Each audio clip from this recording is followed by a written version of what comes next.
How do all? Clive's modelling channel. Right.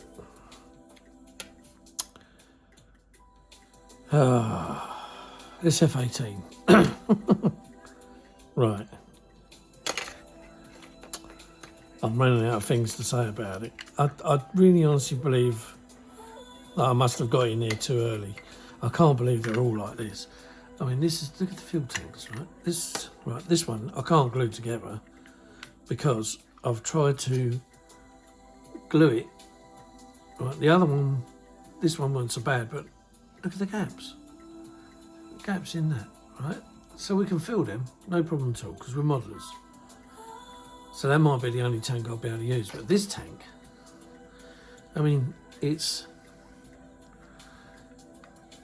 misshaped. If you look at the middle, it bows inwards, which is what's caused this. So you try and pinch it together tight, but I am using a lot of force to get that to go like that, and I shouldn't have to. And it was the same for the sidewinder. The sidewinder is well, I don't know why they can't mould these in one piece, because of rubbish. But they bend. I mean, it's bloody bent.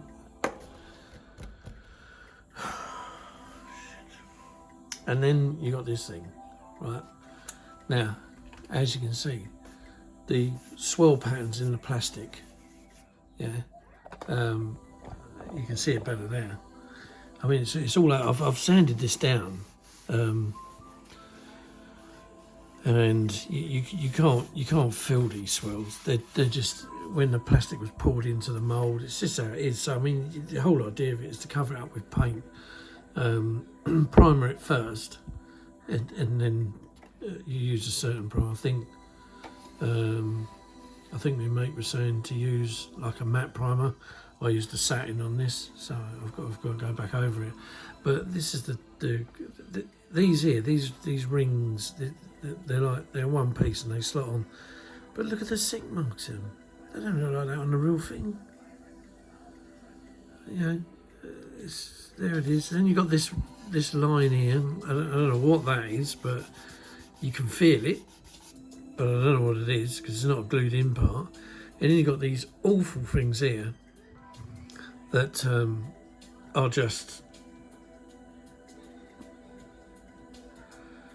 yeah. I mean, don't get me wrong. It's a great subject, and it is a super Hornet. It's not a Tiger Moth. It's a super Hornet. So you know,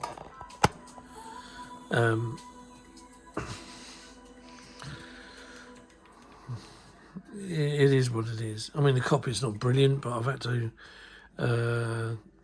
as you can see, do this panel on the back here, put some plastic card on because you just had a massive step in it, and you can see the gap underneath there. Look, just there's the gap. So I've got to fill that or put another piece of plastic card over the top. The nose, I finally got the nose to settle down, but I've got to think this is where all the filler was around here, and you can see there's a little tiny hole. So I'll just fill that, and hopefully that's the nose done. Underside again, yeah. So I suppose it's what you make it. I've never come across a model that's as difficult as this one. And I love a challenge, but this one is definitely challenging. I mean, even down in here, this didn't fit right. There's a little piece in there that didn't fit right, so again, I had to make it. It's modelling. I'm moaning. I don't know why I'm moaning, because I'm a modeller and I make models and I do them to the best I can. All sorts of models. But I suppose what I'm moaning at is, you know, I'm not a rich, wealthy man. I can't afford tons of these things. And I like to buy what I like to buy. And with what little money, when it comes out and it looks, you know, it looks like that, but it's got all of this, you know, sink marks and bad fitting parts that just don't fit. I don't know. Did anyone actually build this and finish it? And I know Phil Flory did one and he finished it, but I've not seen it up close. And I was told by one of my subscribers that he did have a lot of hassle with it. And I could well imagine. I will get there. I will get to the end. I've asked for some help now because a friend of mine who I've never met the guy, but I class him as a good friend. He's helped me out on another model, which was a 32 Melrose 2000. I presume now, if he watches my videos, he's now going to know exactly who he is. Eric. Yeah, my friend Eric. I'm going to plug his ear because apparently we were having a chat last night and he's done the exhaust. Although they're closed, these ones are open. But it's not so much this, it's this part here. The sink is just unbelievable. I mean, it's quite lightweight as well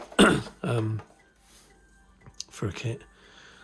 As the trumpeter one, which I've got, is very, very heavy. It's thicker plastic. It's heavier plastic.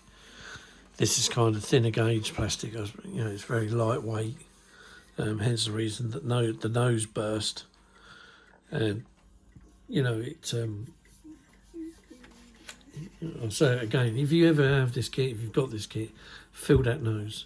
Just fill it with putty, car body filler. Just fill it so that you'll be better off filling it with something like some resin or whatever, because or just make a copy of that nose in resin and then sand it down. I haven't got the facilities to do that here. It still looks to me like there's a bloody bump there, but there probably is. I'll get rid of it somehow.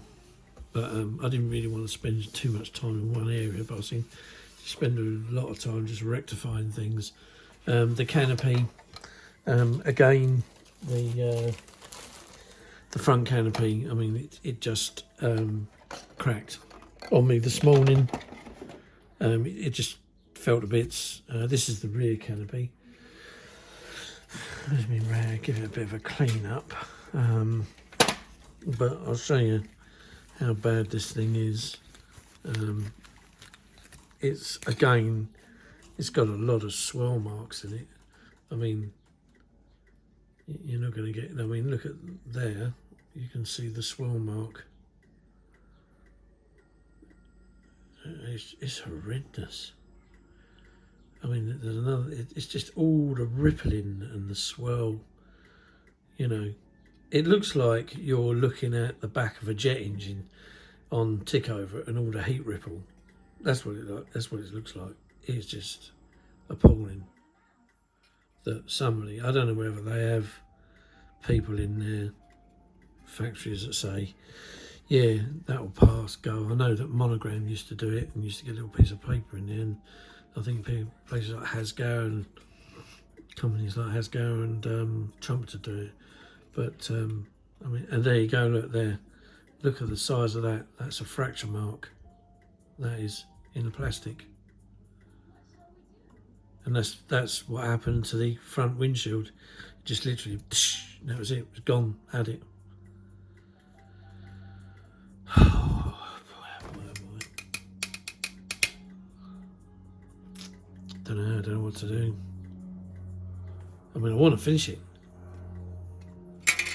just to see how much of a really good job, but it's just draining every last available piece of energy from me. Sad, really. to the fact that, like, you know, you get pieces that, yeah, they fit in the middle perfect. But then you've got to use great force to force that down and then force that close. I mean, that is as strong as pushing a bulldog clip to get that to close. And even then, it's not a flush fit. There's gaps in it everywhere.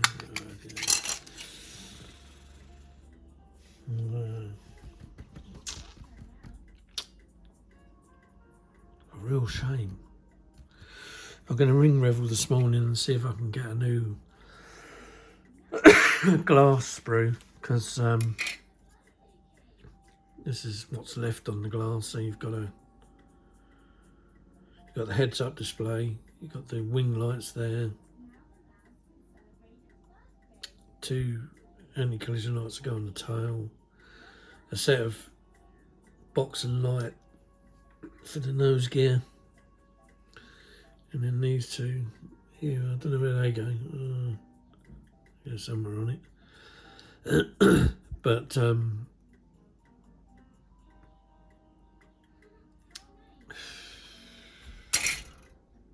whole thing's just disheartening. It really is. It's just, I suppose, you know, I never ever thought I'd see myself in this position. You know, I mean, look at the state of it.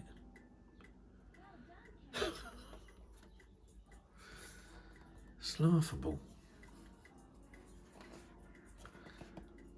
I mean, you know, just look at them sink marks. Look, this is sunk here. This is sunk here. This.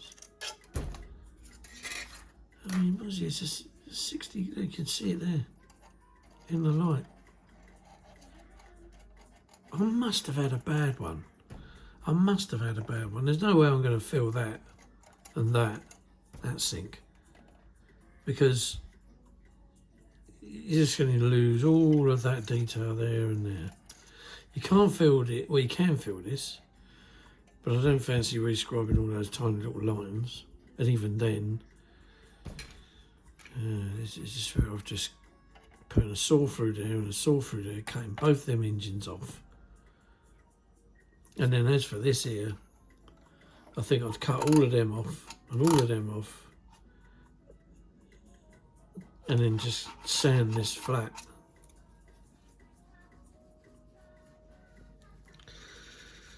Oh, more, don't know. Look at that, the swirl mark on the plastic there, a massive one there on the rudder, another big one there. Swirl marks, I'm looking at them, but I can get rid of them. I know I can get rid of them.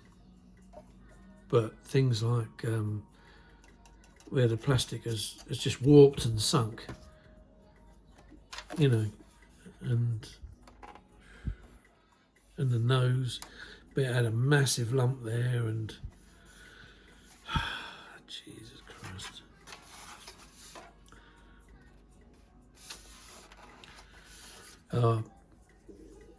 That's it. 14 minutes of bitch and gripe. Anyway, I'll keep going. Like and subscribe. Bloody subscribe to cheer me on. I'll keep going with it.